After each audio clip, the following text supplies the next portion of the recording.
Hi. അപ്പം paint ഒരു വിധത്തിൽ ഞാൻ കംപ്ലീറ്റ് ചെയ്തു. എന്നുവെച്ചാൽ ചെറിയ ചെറിയ പരിപാടീസേ ഉള്ളായിരുന്നു. അതപ്പം ചെയ്തു. ഓൾറെഡി എല്ലാം നേരത്തെ ചെയ്ത് വച്ചിട്ടുണ്ടായിരുന്നു. അത് കാരണം എനിക്ക് എളുപ്പമായി. പിന്നെ ഇനിയിപ്പോൾ ഉള്ള ക്യാൻവാസ് എന്ന് പറയുന്നത് 14x18 ഇഞ്ചിൻ്റേതാണ്. അത്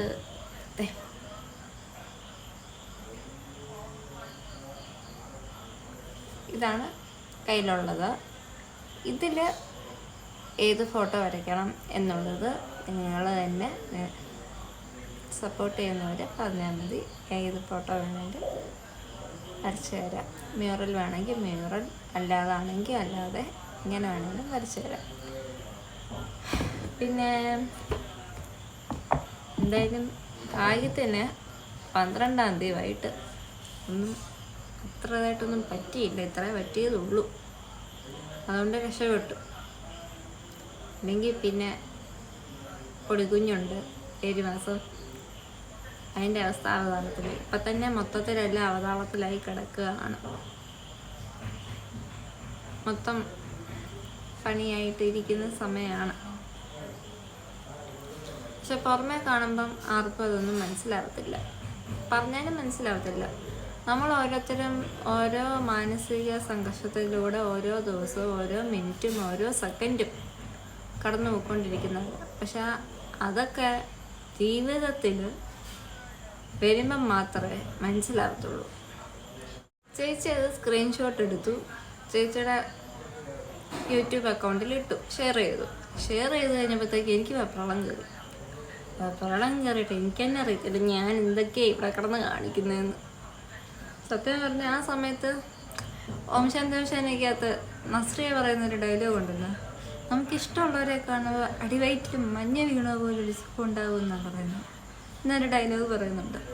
അതുപോലെ തന്നെ ഇവിടെ ഈ ഭാഗത്ത് നെഞ്ചത്ത് എന്തോന്നാലത്തില്ല ഒരു ഭാരം വച്ചതുപോലെ, ഒരു തണുപ്പ് പോലെ എന്തോ ഒരു ഫീൽ. എന്തുവാന്ന് ഏത് ചെറിയ മൈന്യൂട്ടായിട്ടുള്ള കാര്യമാണേലും എനിക്ക് ചെറുതായിട്ടാണേലും മതി, ചെറിയ മൈന്യൂട്ടായിട്ടുള്ള കാര്യമായാലും മതി, ഇങ്ങനെ വെപ്രാളം ചേർന്നൊരു ക്യാരക്ടറാണ്.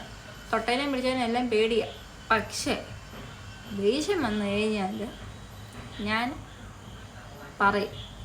അത് കടുത്ത വാക്കായിരിക്കും പറയുന്നത്, താങ്ങാൻ പോലും പറ്റത്തില്ല.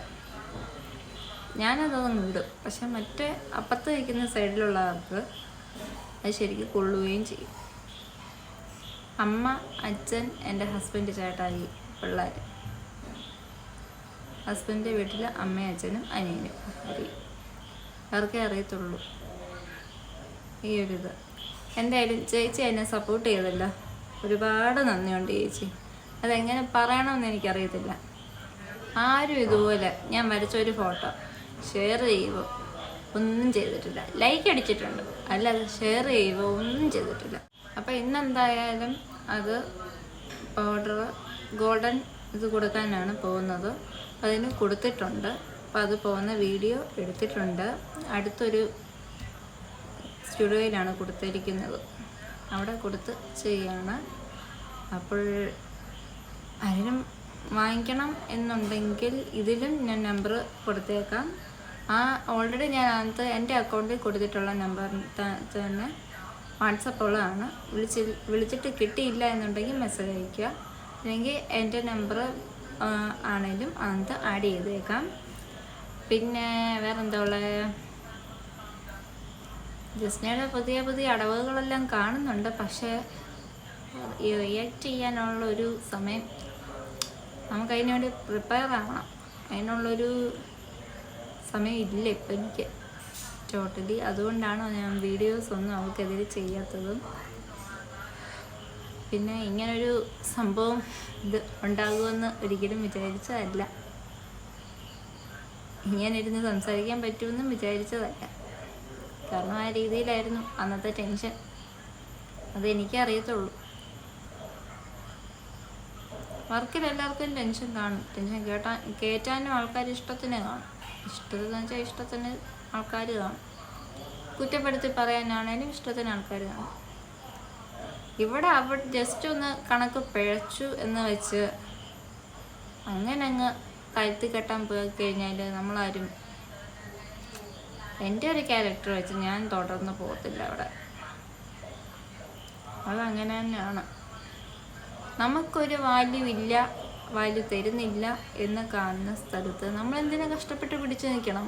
ഇവിടെ ഇപ്പം ഞാൻ ഹെൽത്തി ആണെങ്കിൽ മാത്രമേ എൻ്റെ കുഞ്ഞനാണെങ്കിലും എൻ്റെ പൊടിക്കുഞ്ഞനാണെങ്കിലും അച്ഛനാണെങ്കിലും അമ്മയ്ക്കാണെങ്കിലും ഒരു സഹായമാകാൻ പറ്റത്തുള്ളൂ. അതേസമയം ഞാൻ എൻ്റെ ആരോഗ്യം നോക്കാതെ ഹെൽത്ത് നോക്കാതെ ഒക്കെ ഇരിക്കുക എന്നുണ്ടെങ്കിൽ ആർക്കും പോയി? എനിക്കും പോയി, എൻ്റെ വീട്ടുകാർക്കും പോയി. അതല്ലേ ഉള്ളൂ, അല്ലാതെ വേറൊന്നും അവിടെ നടക്കുന്നില്ല. പിന്നെ മാനിഫെസ്റ്റേഷൻ, വിഷ്വലൈസേഷൻ ഇതൊക്കെ ചെയ്ത് പല കാര്യങ്ങളും നമുക്ക് നേടാൻ പറ്റും.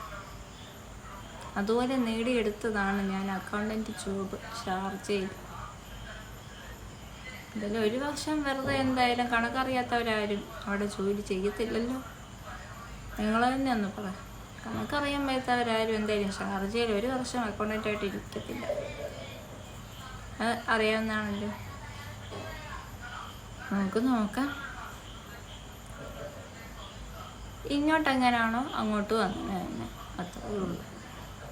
ഈ ഇടയ്ക്ക് കയറി ജസ്റ്റ് ഒന്ന് സൂചിപ്പിക്കുന്നു എന്ന് മാത്രമേ ഉള്ളൂ. കാണുന്നവർ കാണുക, മനസ്സിലാക്കേണ്ടവർ മനസ്സിലാക്കുക, അത്രയേ ഉള്ളൂ. പിന്നെ കൂടുതലും നെഗറ്റിവിറ്റി ഇത് റൗണ്ടുമായിട്ട് കൂടാതിരിക്കുന്നതാണ് നമ്മുടെ ഹെൽത്തിന് നമുക്ക് നല്ലത്. അപ്പം ഇന്ന് പോയ വീഡിയോസും ആഡ് ചെയ്തേക്കാം. ടാറ്റാ.